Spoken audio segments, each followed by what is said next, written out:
नून league जी chief organiser Maryam नवाज़ retired general फैज़ हमीद जो court martial करण जो मुतालबो करे छडि॒यो। वेब चैनल के ॾिनल इंटरव्यू में मरियम नवाज़ चयो त रिटायर्ड जनरल फैज़ हमीद 2 साल नून लीग जी हुकूमत किराइण ऐं 4 साल इमरान जी हुकूमत जी हिमायत करे मुल्क तबाह कयो। इदारनि जी बदनामी जो सबब बणजंदड़नि जो एहतसाब थियणु घुर्जे। गैर आईनी किरदार अदा करण ते रिटायर्ड जनरल फैज़ हमीद खे इबरत जो निशान बणाइणु घुर्जे।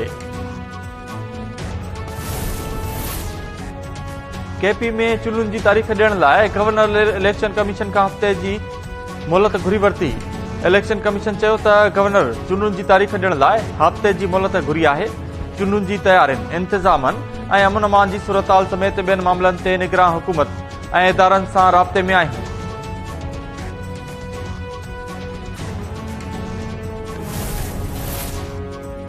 इमरान खान कानून खां लिकंदो रहियो त कैसे गिरफ़्तार करणो पवंदो। बकरी जी माउ केसी ताईं खीर घुरंदी। वफ़ाक़ी घरू वज़ीर राना सनाउल्ला चयो आहे त जेकॾहिं इमरान खान 13 मार्च ते पेश नथो थिए त आइन ऐं कानून मूजिब वधीक रिलीफ न ॾिनो वेंदो। इमरान खान अदालतुनि में पेश थी करे मनी लॉन्ड्रिंग जो जवाब ॾिए।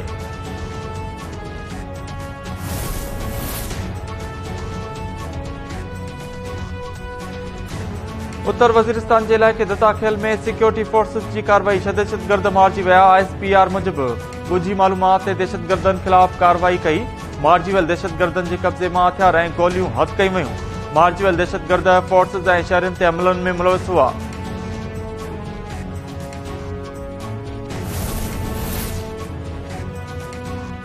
इलेक्शन कमीशन पारां इमरान खान जारी कयल गिरफ़्तारी वारंट इस्लामाबाद पुलिस खे मिली विया।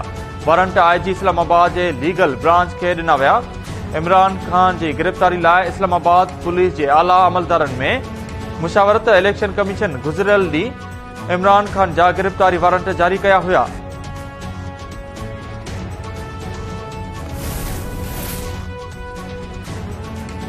लाहौर हाई कोर्ट में इमरान खान जी वीडियो लिंक ते अदालतुनि में पेशी ऐं सिक्योरिटी लाइ दाख़िल दरख़्वास्त ते ॿुधणी। अदालत इमरान खान जी दरख़्वास्त ते रजिस्ट्रार जा लॻायल एतिराज़ ख़तम करे छॾिया। वकील चयो त इमरान खान खे सिक्योरिटी जे हवाले सां ख़तरा आहिनि, पेश नथो थी सघे। कैसे वीडियो लिंक ज़रिए पेश थियण जी इजाज़त ॾिनी वञे।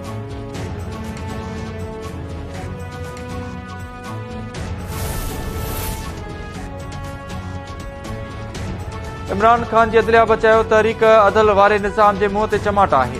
वफ़ाक़ी वज़ीर मरियम औरंगज़ेब चयो आहे त फॉरेन फंड एजेंट तोशाखाना चोर, अमानतखोर, अलकादर ट्रस्ट जो रिश्वतखोर ऐं अदालती भगोड़ो गिदड़ अदलिया बचायो न पर पंहिंजे ॾोहनि खां फरार थियण लाइ अदलिया बचाइण निकितो आहे।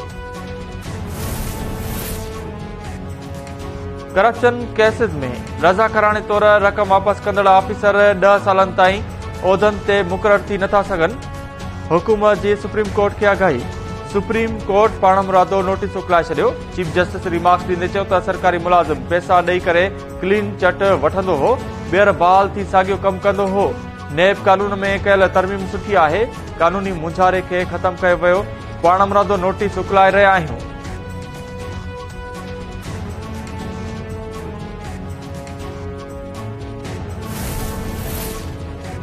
Sindh high court Sukkur division में उस्तादनि जे ख़ाली पियल 8000 खां वधीक जायुनि ते हिकु हफ़्ते अंदरि भर्तियूं करण जो हुकुम ॾेई छॾियो। हुकूमत खां जुमे ताईं अॻुभराई रिपोर्ट बि तलब। जस्टिस सलाहुद्दीन रिमार्क्स में चयो त अदालती हुकुम ॾेई चुकी आहे त 40% पास उम्मीदवारनि खे नौकरियूं ॾेई स्कूल खोलिया वञनि।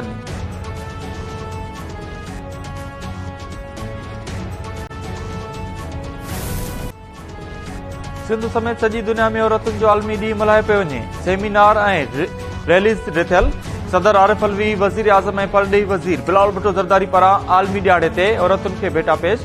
सदर चयो आहे त पाकिस्तान जी तरक़ी ऐं औरतुनि खे बाख़्तियार बणाइण लाइ अहम क़दम खंया विया आहिनि। वज़ीर आज़म शहबाज शरीफ़ जो चवणु हो त औरतुनि जो आलमी ॾींहुं मुआशिरे में औरतुनि जे किरदार खे तस्लीम करण ऐं सदन ख़िदमत जो एतिराफ़ आहे।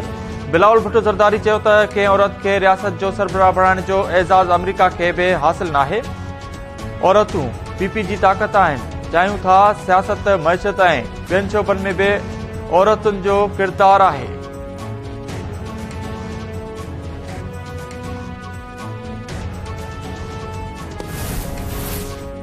सिंध में औरतुनि जे आलमी ॾियारे जे मौक़े ते मुख़्तलिफ़ शहरनि में औरतुनि जूं रैलियूं ऐं तक़रीबूं। घोटकी में औरत मार। कंधरकोट में मुबैना तौर अगवा थियल औरत नाज़िया कोसो ऐं संदसि धीउ कौसर जे वारसनि जी बि शिरकत। सखर में बि औरतुनि पारां रैली कढी वई। बेगम नुसरत भुट्टो वुमेन यूनिवर्सिटी सखर में तकरीब। शाह अब्दुल लतीफ यूनिवर्सिटी खैरपुर में बि औरतुनि जे आलमी ॾियारे जे मौक़े ते तकरीब कोठाई वई। शागिर्दाणनि शिरकत कई।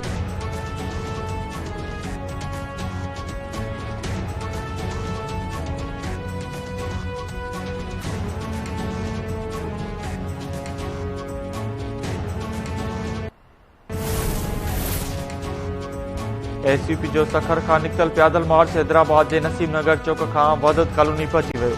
सियासी समाजी अॻवाननि मार्च जी आजा कई। क़ौमी अवामी तहरीक पारां डिजिटल आदमशुमारी ख़िलाफ़ नओं दरो खां लाड़काणे ताईं अवामी मार्च। ठुल में अवामी तहरीक तरफ़ां एहतिजाजी रैली कढी वई।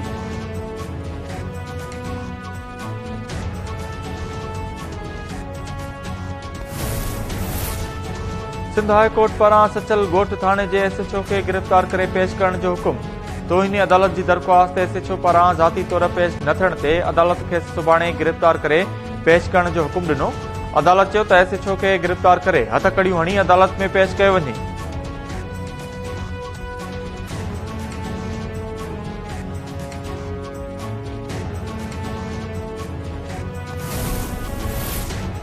साधू जी अदालत में उमेर बाब चांडियो जे 3 घर भातुनि जे क़त्ल केस जी ॿुधणी। अदालत अॻूणे एसएचओ करीम चांडियो ते फ़र्द जुर्म लागू करे छॾियो। केस जी ॿुधणी 25 मार्च ताईं मुलतवी।